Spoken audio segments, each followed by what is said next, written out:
ഒരു plate. Okay, plate വെക്കുക.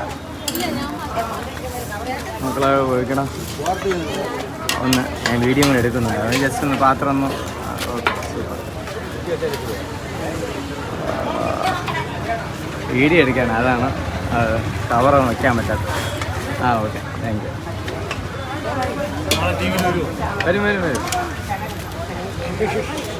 കുറച്ചിട്ടാ മതിയേ, കുറച്ച് ചോറിട്ട്.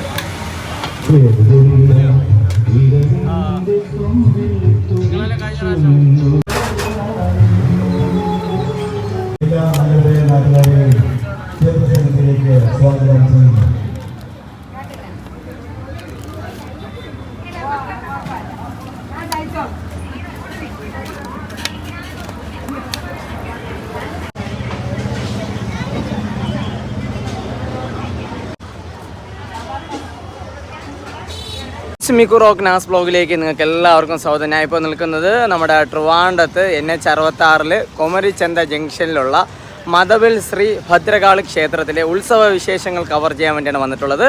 അപ്പോൾ നമുക്ക് വീഡിയോയിലേക്ക് കിടക്കാം.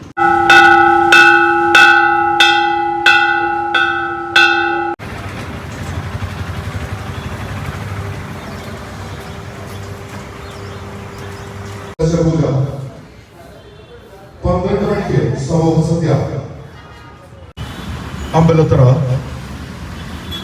മദവിൽ ശ്രീ ഭദ്രകാളി ദേവി ക്ഷേത്രം. 8:30 കലശപൂജ, 9:30 കാവിൽ ആയില്യ പൂജ.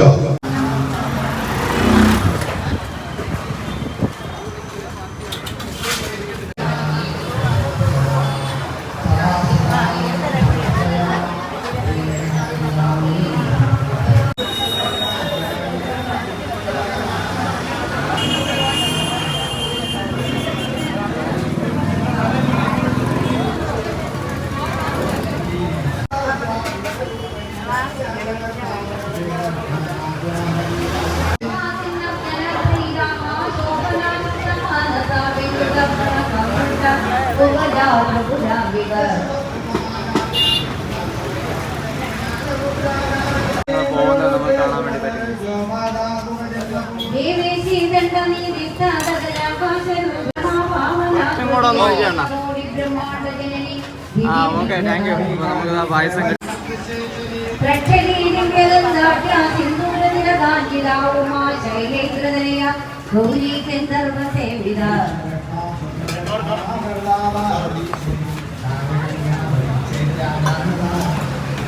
സർവവേദാന്ത സംവേദ്യ സത്യ ആനന്ദ സ്വരൂപിണി യോഗാന്തരാത്മിക നീലാകൃഷ്ണ ബ്രഹ്മാണ്ഡ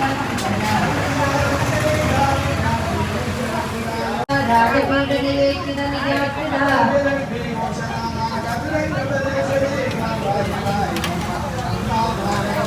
ദീക്ഷിതാലൈ സർവലോക വശങ്കരി സർവാകരാത്രി സാവിത്രി സച്ചിദാനന്ദ രൂപിണി. കുറച്ച് മതിയോ?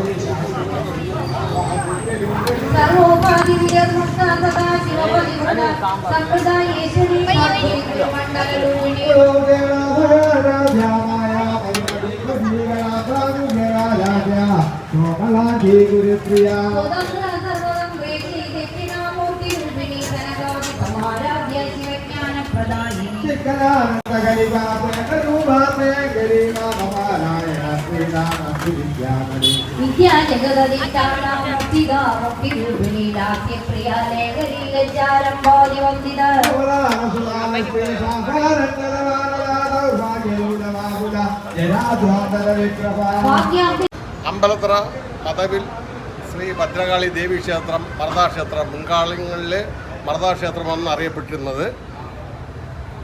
മേടമാസത്തിലെ പുണർന്ന നാളിലാണ് ഇവിടെ ഉത്സവം നടക്കുന്നത്. ഇന്ന് ഒന്നാം ഉത്സവമാണ്. ഈ 17-ാം തീയതി ആണ് പൊങ്കാല, മെയ് 17. ആ പൊങ്കാല രാവിലെ 10:15 തുടങ്ങി 12-15 നിവേദിതമാണ്.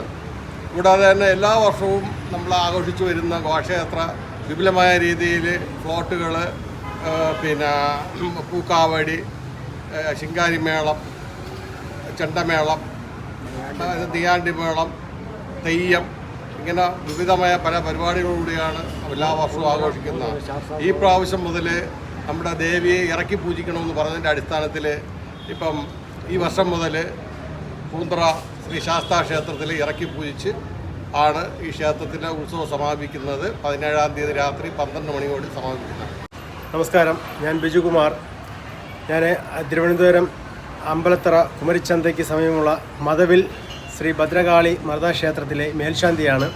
ഇവിടെ എല്ലാ വർഷവും മേടമാസത്തിലെ പുണർത്തിൽ ഉത്സവം തുടങ്ങി 5 ദിവസം നീണ്ടു നിൽക്കുന്ന ഉത്സവമാണ്. എല്ലാ ദിവസവും മഹാവിശേഷ പൂജയും കലശപൂജയും അന്നദാനവും 5-ാം ഉത്സവത്തിൻ്റെ അന്ന് രാവിലെ പൊങ്കാലയും വൈകുന്നേരം ആനപ്പുറത്ത് എഴുന്നള്ളത്തും മഹാഘോഷയാത്രയും നടക്കുന്നതാണ്. ഈ ഉത്സവ കാലയളവിൽ എല്ലാ ഭക്തജനങ്ങളും ഇവിടെ വന്ന് അമ്മയുടെ അനുഗ്രഹം വാങ്ങണമെന്ന്, പൂജയിൽ പങ്കെടുക്കണമെന്നും അമ്മയുടെ അനുഗ്രഹം വാങ്ങണമെന്നും വിനയപൂർവ്വം അഭ്യർത്ഥിക്കുന്നു.